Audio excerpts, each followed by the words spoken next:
What happens when two bass road warriors spend quality time talking music and life with one of their peers? Bassist, educator, author David C. Gross and bassist and head honcho of KnowYourBassPlayer.com, Tom Semioli, trade dates with the legends of rock, jazz, funk, blues, folk, country, and more.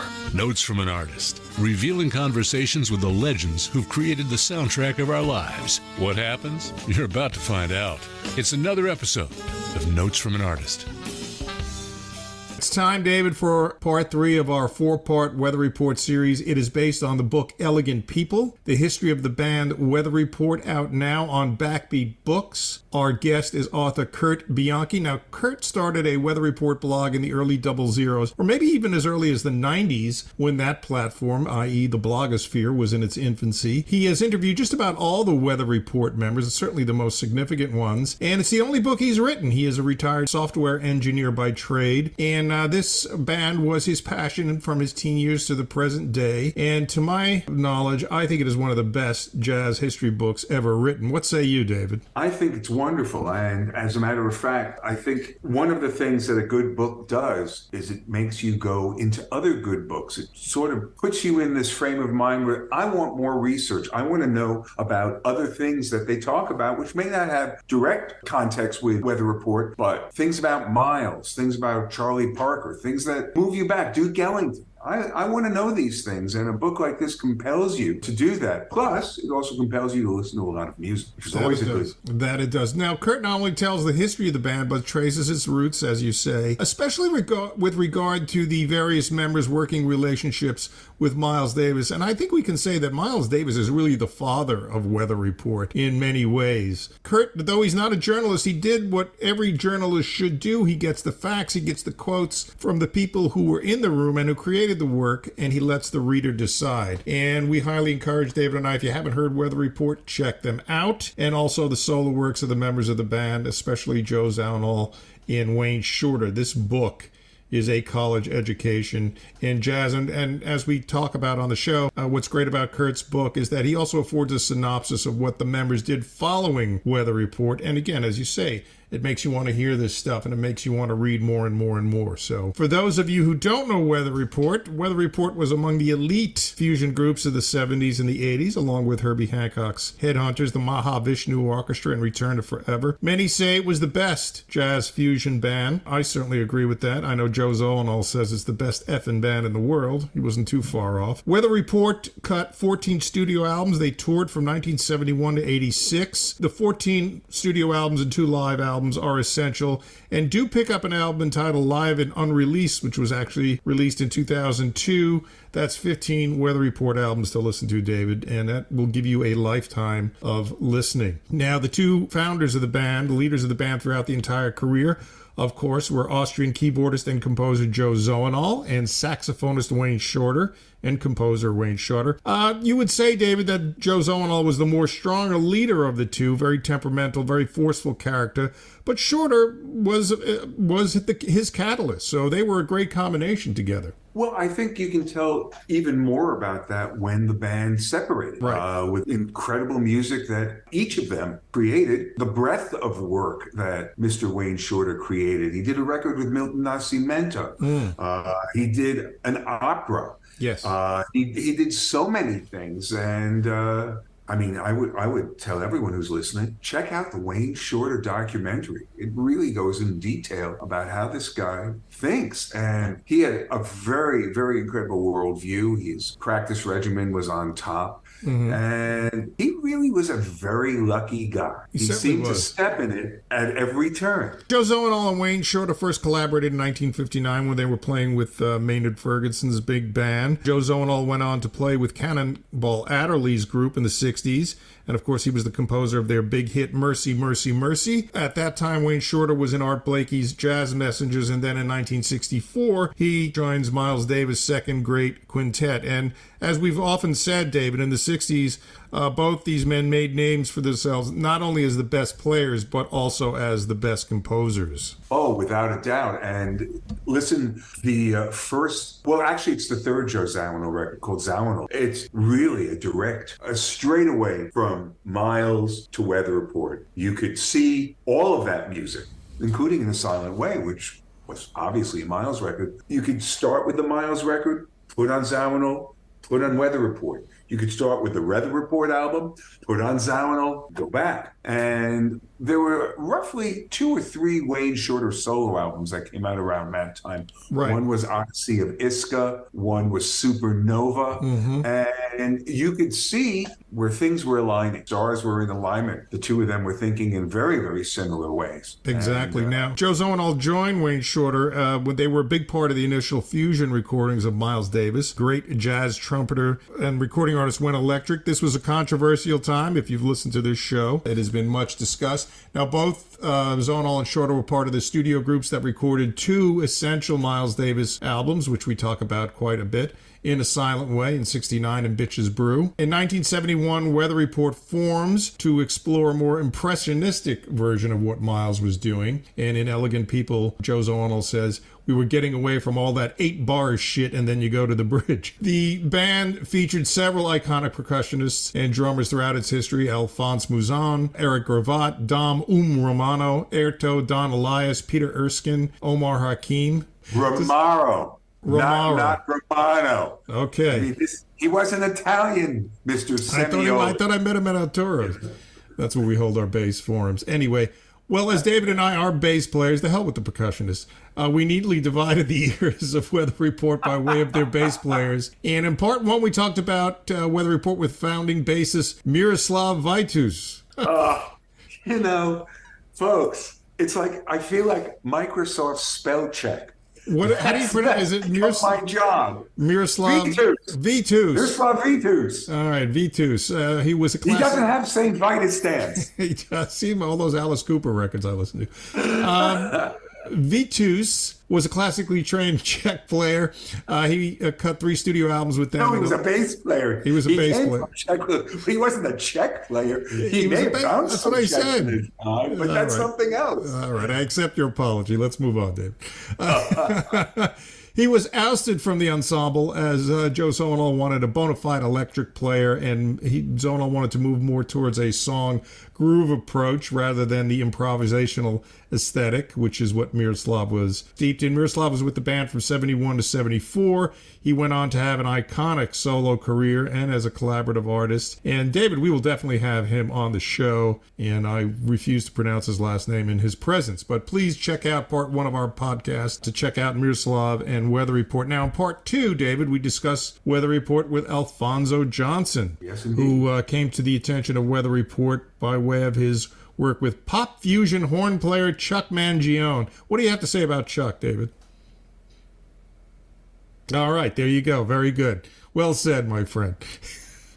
Alphonso was recruited by Shorter. He was a dexterous player. He was more than capable of providing the funk that Zawinul desired. He was also an early advocate of the Chapman stick, as was David C. Gross, which he can be heard playing on some of the live Weather Report recordings of the period. That's Johnson, not David Gross. And he also played fretless bass, just like you, David C. Gross. Check out episode 2 on our podcast. David, you did a great playlist on that. Which brings us to part 3. And this is the most commercially successful and perhaps most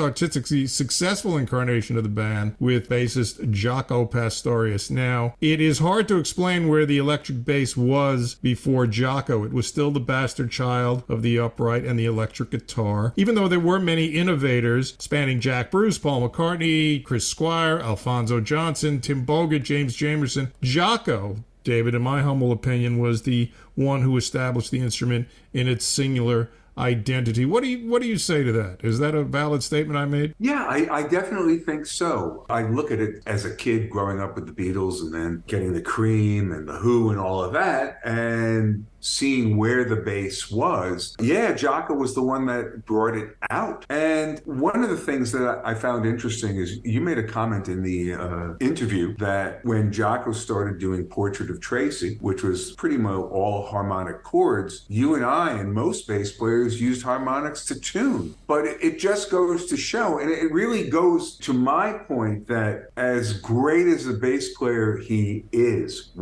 will always be thought of as, his major strength was his composition and his musicality. Mm-hmm. Because who thought to take beautiful harmonic notes, put them together, and create chime. And in our playlist, which we'll talk about a little bit, there are a few songs that really typify that harmonic beauty. Yeah. Jaco did things on the electric bass which could not have been done on the upright or the electric guitar. And what also was cool about Jaco is he stuck by the electric bass. Now, the jazz police ideology was that you also had to play upright or you were not a legitimate bass player. Jaco didn't see things that way. And of course, you encountered in Berkeley. What did they tell you about the electric bass, David? Oh, it wasn't a valid musical instrument. Yeah, well, what are you gonna do? Everyone's entitled to their stupidity. The thing is that I find most interesting about Jaco is he walked the bass like an upright player. Yeah. Having a fretless bass gave him a little more cred in that lane, even though the sound of a fretless is completely different than the sound of an upright. And the sound of Jaco's fretless was different than anyone's bass. I mean, if you think about it, at almost the same time, Stanley Sheldon was playing fretless bass with Peter Frampton. You would not have known he was playing a fretless bass. Absolutely. But with Jaco, it was pretty obvious, don't you think? Right. And then, of course, Alfonso, his predecessor, was a fretless bass player as well. So, and that's a good point, because there are a few tunes where Jaco really resurrects the double stop kind of sound of Cucumber Slumber. Yes, right. You know? In Miami University, when I was there in 79, when the classical and upright players professed that my Fender was not a real instrument, we had one word for them, Jaco. And that was pretty much it. And yeah, you have to say when it comes to the electric bass, along with Jamerson, Jaco indeed was the GOAT, or damn near close to it. As a player and a composer, as we talk, Jaco expanded the language of the electric bass harmonically, rhythmically, sonically. His bass style was influenced by funk and Cuban and Latino drum rhythms. He lived in South Florida, so he heard the Cuban broadcasts in the Miami area. Jaco made the fretless bass fashionable and a staple in pop music and jazz. Pop music, fretless bass had a huge presence in the 1980s. Yeah, Tony Franklin, Pino Palladrino. Right, all those guys, yeah. Chucho Marchan, lots of guys. His solos were lyrical. He played bass chords, and of course, as we mentioned, the innovative use of harmonics. Now it's funny because electric players, bass guitarists, are all expected to play fretless, not the upright, right? You have to double. If you're a real bass player, you got to play fretless. Jaco was also a multi-instrumentalist. He started off as a drummer. He played steel pan. He played mandocello. He was responsible as a composer for signature weather report pieces such as Teen Town and Three Views of a Secret. And interesting, in the book, Curt brings out that he was a production foil for Zonal, due to the fact that Jaco knew the recording studios and techniques, because he had come from more of a rock aesthetic. So he was used to being in a recording studio. And of course, you can't deny Jaco's stage presence. And his showmanship helped bring the band to a new audience. Now, Jaco comes along in 76 on Black Market. He plays on 2 tracks. And that same year, he garnered attention by way of his self-titled solo record. David, you remember when that Jaco Pastorius record came out? Oh, yeah. I bought it right away, listened to it, decided that I should take up cobbling shoes. No, it was amazing. But I want to go back to the thing about the harmonics. Yes, go ahead, David. It's not just about playing the chimes. In Portrait of Tracy, which is one of the tunes in the playlist, he hits this chord at the end that it's amazing. It's a C sharp, it's an F sharp, it's a C, up high, up around the 12th fret, and then he hits an E flat with a real note. Come on, give me a break, man. For him to have thought about that particular harmonic device, that's why I'm saying forget his bass playing, listen to his composition. Moreover, if you're going to really listen to him, study harmony. It's the most important aspect of creative life. It's the language. There's this old saying that you don't know what chord it is until the bass player plays that note. Absolutely. Well, it's very interesting you bring that out, because in 1976, Jaco also collaborated with rock artist Ian Hunter, who was formerly of Mott the Hoople, on the album All-American Alien Boy. And a few months before that, he was on Pat Metheny's Bright Size Life in 75, which caused quite a stir. But as you say, not only Jaco, a great composer, he was a very compositional player. He played to the song. So it all goes in hand. It's just like Mingus. Mingus was a great player, great composer, and that defined his playing. Of course, the big year for Jaco was 1977 when Heavy Weather comes out. The Weather Report album, it was the most successful recording in terms of sales, and it also got wide critical acclaim. It contained the band's biggest hit, the propulsive and danceable Birdland, which you had Jaco's really singing bass lines and zonal synthesized ensemble brass, and it became a jazz standard, right? You had the vocal rendition by Manhattan Transfer. Well, it's interesting because this tune also brought a couple of interesting historic points into it. And besides, well, we can intersperse our playlist. Yes, I have All American Alien Boy on the set list, one of Jaco's best solos as far as I'm concerned. Yes. And that Bright Size Life. Now, what's interesting about Bright Size Life, when you do listen to it after Alien Boy, it's still Jaco, but ECM's sound is different than anything else that Jaco has done. There is a different sound, a quality of tone that is not there anymore in any other of his recordings. Take Donna Lee, we have Portrait of Tracy. But what's interesting about Birdland, not only do we have the Weather Report version and the Manhattan Transfer version, but we also have the Maynard Ferguson version. Okay. And what's important about that, that's where Wayne and Joe first met. Yes. 59. Very, very nice. Very nice. Yeah. Well, then we have a couple more Weather Report tunes that you all know of. Teen Town, River People. Oh, and Three Views of a Secret. I didn't know there were three views of a secret. I didn't know I thought if there was a secret, there were no views. There were no views, hence the word secret. Well, interesting to note also, and again, Curt gets this in the book, Elegant People, that during this time, Jaco commenced a very strong collaborative relationship with Joni Mitchell. He played bass with her on a couple of records in the latter half of the 70s. And also three, yes. And it's also interesting to note there goes the bell. Over the next few years, Joni hired Weather Report players, Don Elias, Wayne Shorter, Peter Erskine. And it's interesting that she did not hire Joe Zawinul, maybe he's a little too strong-minded, play on the studio records. What was there? There was Don Juan's Reckless Daughter, there was Mingus, there was Shadows and Light, and I think... Right, there you go. Now, in 1978, the follow-up to Heavy Weather was the controversial Mr. Gone. And a lot of folks, including my co-host, feel that Zawinul and Weather Report were chasing that hit record. Of course, the most controversial composition on that record, as we will be playing and you mentioned, was River People, which was a Jaco song where Jaco does the dreaded disco bass octaves.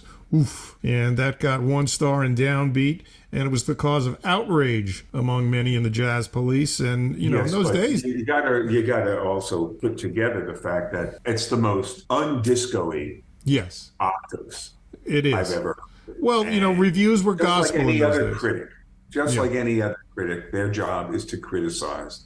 And Downbeat was no different than any of the other jazz magazines. They didn't have journalists, they had critics. Their purpose is to criticize. Exactly. Now, also noted on the Mr. Gone tour, it was a larger scale tour. There was multimedia staging. There was laser and film projections, and they began to take on this kind of rock star image, which was unknown in jazz circles, and there was lots of resentment among the jazz establishment during this time. But, Tom, I find that so totally absurd. It is. Because McLaughlin's Mahavishnu Orchestra were playing as a rock band from the get-go. Yes. So I don't see any of that. People do well. The first thing that people like to do if they've been fans of theirs beforehand is cut them down, because no one likes to see anyone else succeed if they're not succeeding. Right. And so there's a lot of that, I feel. Well, you also remember Weather Report was on Rock Palast, which was huge in Europe, and it was on the Midnight Special, right? And they had in concert. So Weather Report got a lot more exposure than Mahavishnu Orchestra. But you're right, Mahavishnu outraged the Jazz Police, as is custom. The Jazz Police get outraged when anybody goes against what is they consider to be the establishment. Now, in 1979, they did the double live album 830, which won the Grammy Award for Best Jazz Fusion Performance. And that really captured the energy of Weather Report. And that's where Zawinul describes the band as the best effing band in the world. In 1980, they put out Night Passage, and this was a more tighter, more traditional recording than previous releases. That record actually featured Wayne Shorter a little bit more. There was a strong element of bebop, a nod to jazz's golden age. They did the high-speed cover of Duke Ellington's Rockin' and Rhythm, and that really showed off. It sounds to me like they were listening to the critics, though. Yeah, could be. They were certainly showing off Zonal's pioneering and ever-increasing ability to create a synthetic big band sound on a synthesizer. Again, to my generation, wow, that sounded great, but to the Jazz Police, oh my goodness, they opened the vein again. Their next album came out in 82, was Weather Report, which was confusing because their debut record was Weather Report. Again, Zonal's dominance as an instrumentalist and a composer starts to become more and more evident,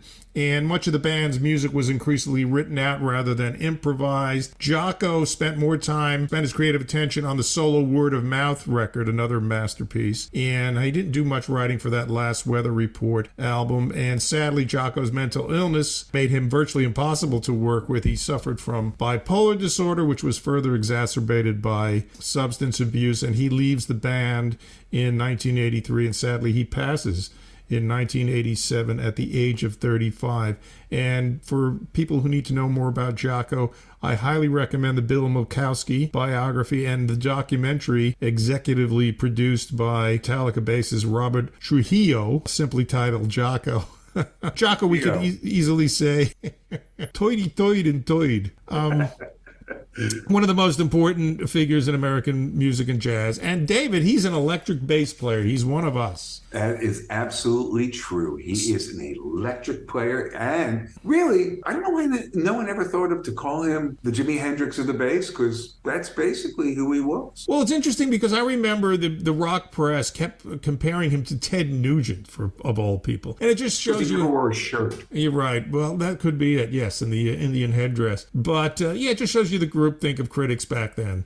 They didn't know, because they weren't musically educated, they didn't know what to call it. So they likened Jaco to Ted Nugent, but he really was a singular voice and a tremendous influence, and really brought the instrument up front and did separate it from the upright and the electric guitar. So without further ado, David, let's talk with Curt about the Jaco Pastorius years. We get to the Jaco years, and I love the word you use, whoever you interviewed, that said that Heavy Weather just had a sparkle to it. And I remember as a 17-year-old putting the needle on side one, and just the way that record sounded, it's one of those moments where you say, wow, listen to that. The sound of the record just extraordinary. Yeah, I remember my mom, and I kind of put this anecdote in the book. She had just gotten her car stereo system upgraded, right? Wow. And this was a thing back in those days where you'd go and get your aftermarket car stereo system. That's where come on, Dave. David, what did you have in the 70s? A yellow cab. I used to put my hand out. I was one of the first of the people that had driverless cars. Oh, excuse me. I just had to tell them where to go.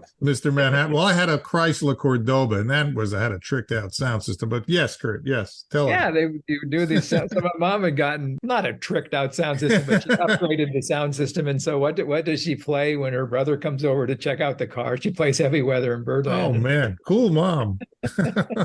But yes, absolutely. And we all stood around. I mean, I think I might have heard Jaco early with Ian Hunter, because I was a big Mott the Hoople fan. So when he did All American Alien Boy, and David and I are friends with Paul Page, who plays with Ian Hunter, and had the dubious experience of Ian Hunter calling All American Alien Boy out to do the song live. But we all stood around like, monkeys discovering fire. What is that sound? That's a bass. That's, we didn't know what it was. And just the clarity and just the opening harmonics is just a shot across the bow in terms of what the electric bass can do. And as I said, we had that one word answer when the old guard said that's not an instrument. We go, well, it's Jaco. And David and I were both commenting. Were we watching Rock Palace, the Weather Report? That's correct. We were watching, I guess it was right when that show in Europe. You could see Jaco and Zonal dueling, and Wayne kept taking the horn out of his mouth and stepping back because there was no room for him. Now, I remember the horn players I studied with. It's a documentary, right, Tom? It's also in the doc. Yeah, it's from Rock Palace. Yeah, that show. And I remember some of the horn players in my jazz program in the University of Miami, and the jazz program was based around bebop. Go figure why they were doing this in 1979, 1980. And they always felt that Wayne didn't play enough. They were like, well, it's not Wayne Shorter, but Wayne was playing the music. He's playing textures. I love the quote in the book over and over again. Everybody's soloing, nobody's soloing. But you could definitely see where Jaco was pushing the band and taking the horn out of his mouth. Well, Victor made that exact same observation that you're talking about, that you experienced at Miami. Victor joined the band. He said, I loved Weather Report with Jaco, but I didn't hear Wayne. Jaco was so dominating of the sound that I didn't hear Wayne. And I was just as big a fan of Wayne's as I was of Jaco's, and I wanted to hear Wayne. And so that was one of the things that Victor brought to the band, was he wanted to hear Wayne, and he wanted to leave that space, which is, I think, something that Victor did do. Well, again, and referencing Alfonso. And I guess there's a question in my mind about how much did Jaco really sort of push Wayne away musically? Mm-hmm. I don't know. I think Jaco filled up a lot of the space, and I think there's no question that had an impact on Wayne. But then do we take it to the next step that Jaco and Joe were had such big egos that they were pushing Wayne out in that sense as well? I get that feeling. Yeah. I get that from reading the book and then watching the film footage. I kind of get that. I mean, let's face it. Come on. Heavy Weather, they were rock stars. They had a hit song on the radio. People were starting to show up to their concerts in droves. It's a whole new area, all different expectations. And like we were talking about the fusion, the guys who did the chops, the Stanley Clarks and the Chick Coreas with all the, and of course, John McLaughlin, all the shredding. That's what I loved about Weather Report, is they were playing music and they were just showing off the technical skills. I mean, you could take a lot of those shred solos, whether it's Stanley or John McLaughlin, just extricate them you wouldn't know what song they were playing if you took them off the track. Whereas with Wayne, you heard the melody, you heard the texture, you heard everything else. Yeah, and it was kind of sad to see that, but I definitely got that impression that Joe and Jaco were competing for the spotlight in that sense. Yeah, I definitely think they were competing for the spotlight, but my take's a little bit more psychological, and that Jaco had mental issues. Yes. I don't think Jaco was trying to push anybody out. I think Jaco was just trying to put Jaco in. Yeah. And I think with all of us being younger and, obviously the two of us being bass players, it didn't matter because we wanted to hear those chops. We want to hear those things. But if you listen to Jaco now, whatever he does, he's like, in my mind, the same as James Jamerson. They play too much. And I'm coming from a super chops-oriented kind of style. And Jaco just didn't shut up. But as time goes on, I believe Jaco's compositions are similar to Mingus. Mingus was a phenomenal bass player, but you don't think of Mingus as a bass player. You think of him as a composer. I think Jaco's going to go down in history as a remarkable composer and a great keyboard player. Think about the thing he did with Toots Thielman. Yes. The live thing. Yeah. That recording, the chords he was playing on the piano. Just brilliant. Yeah. Yeah. And I think the fact that Jaco died so young, that's to me the thing that we've missed out on, is what Jaco would have written, the music he would have created, not necessarily his bass playing. I would have loved, because like people will come out with these new quote unquote Jaco album, and it's usually, it almost always is a retread, right? We've heard all these tunes. There's only so many tunes that Jaco composed and played. And so when a new live album comes out that somebody puts out, it's the same tunes, right? And so we really missed out. I mean, all we have of his own compositions, we have his first album. Right. We have Word of Mouth. Right. Word of Mouth, which was, like, to me, really beautiful. And we've got a handful of Weather Report tunes. And that birthday record, right? Yeah, but that was all Word of Mouth. Right. It was the Word of Mouth tunes, and the Chicken, which was some not on Word of Mouth. But man, where would he have gone after Word of Mouth? I don't know, but I would have loved to have been able to hear it. Right. And tragic that they didn't diagnose bipolar disorder wasn't readily diagnosed in those days. Yeah. And I mean, I used to see Jaco all the time, homeless and destitute. I'd give him some money. You'd see him playing at 7th Avenue South. He was always hanging out at 55 grand.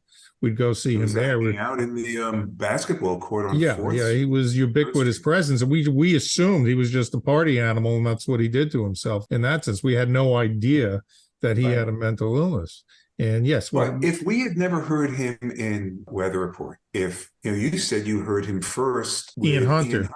And he was doing his Jaco thing, right? But was he doing his Jaco thing, or was he doing his Rocco Prestia thing?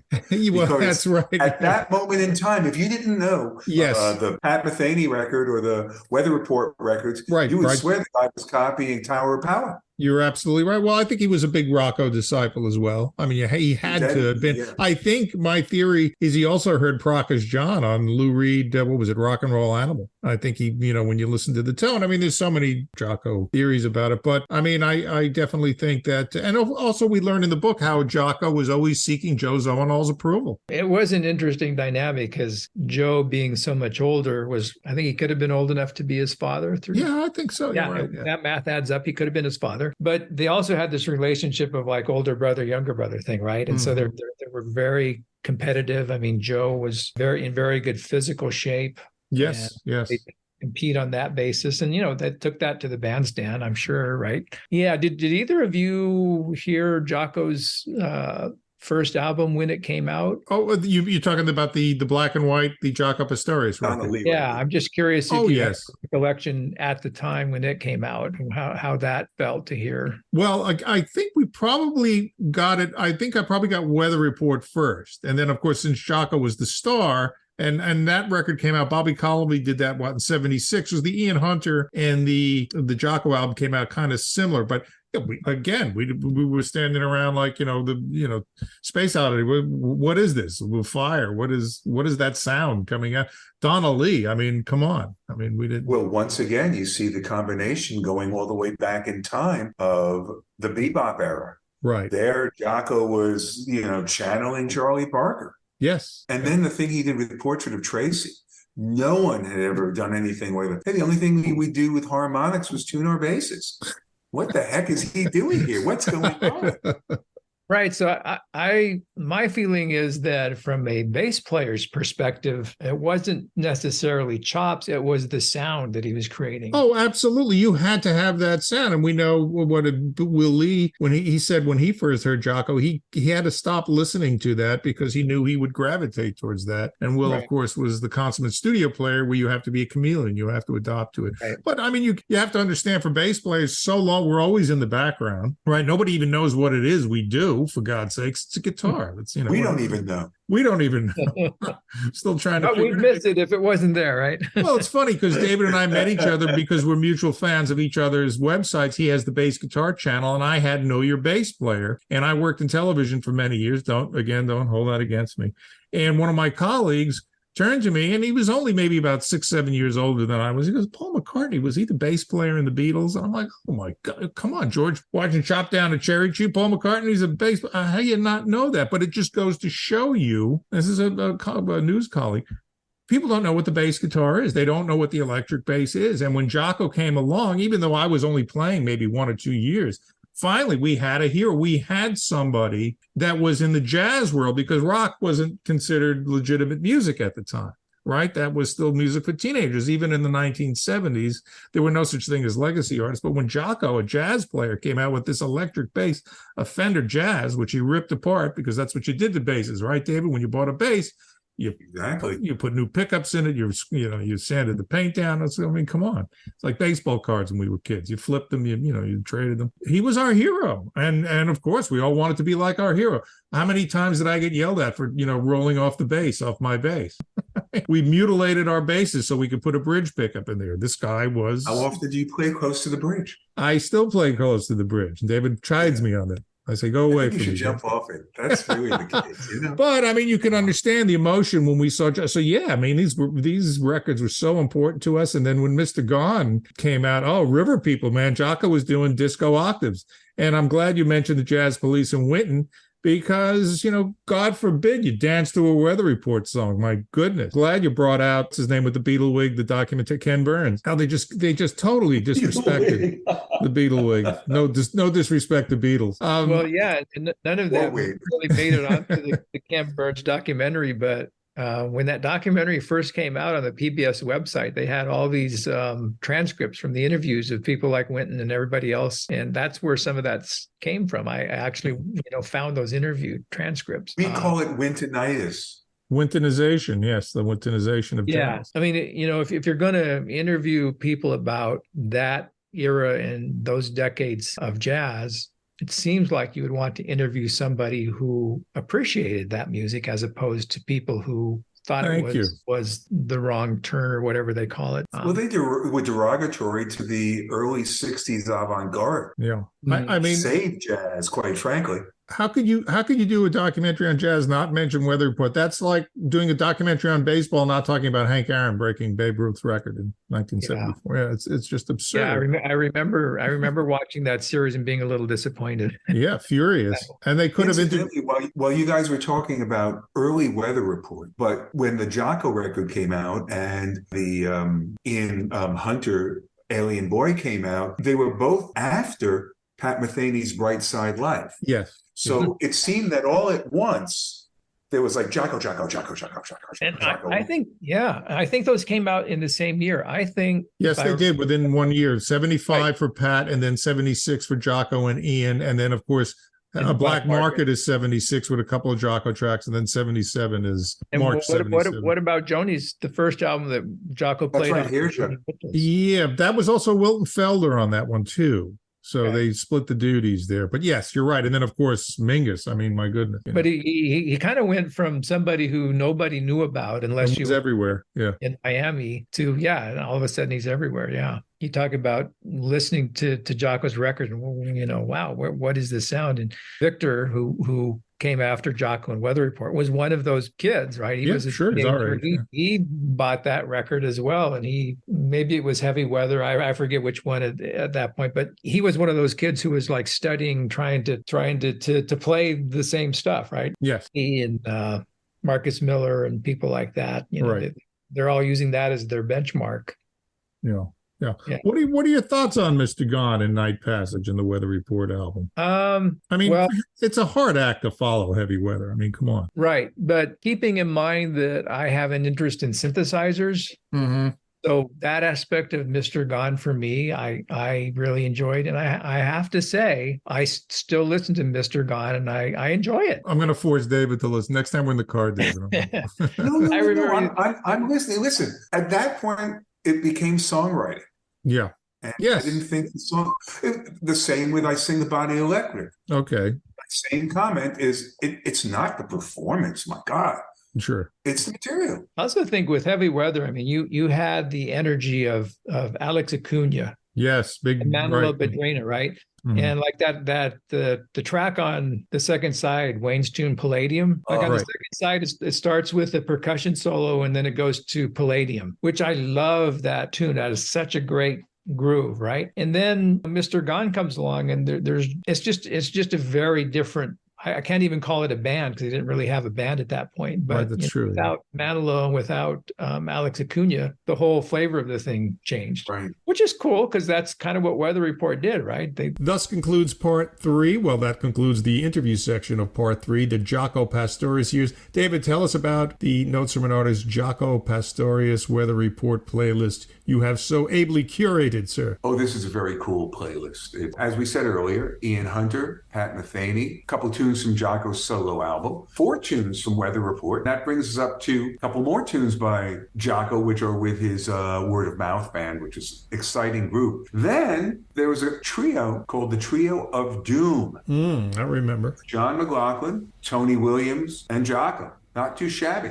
Then there's a tune which I consider questionable because Herbie Hancock hired Jaco to do a song called Good Question. Yes. That's what I would like to ask. Why did you ask Jaco for this? That's the good question. What year was that? 1980? Yeah, right around there. Okay. Then we got a couple of Joni Mitchell tracks, one from the Mingus album, A Chair in the Sky, and of course the ever chiming harmonic tune Coyote. Yes. Then we have a real interesting thing, a Bill Laswell production, group called Deadline, a song called Makosa Rock with Mr. Pastorius on bass. Oh, I got to check that out. Then we have an album, Al Di Meola. And what's interesting about it, you got Anthony Jackson on this record and you got Jaco on this tune, or actually it's a suite called Golden Dawn. And then the last tune, it's just a beautiful piece of music called Nativity, which was on one of Airto's solo records. Excellent. Once again, a Miles Davis connection. Interesting, fascinating.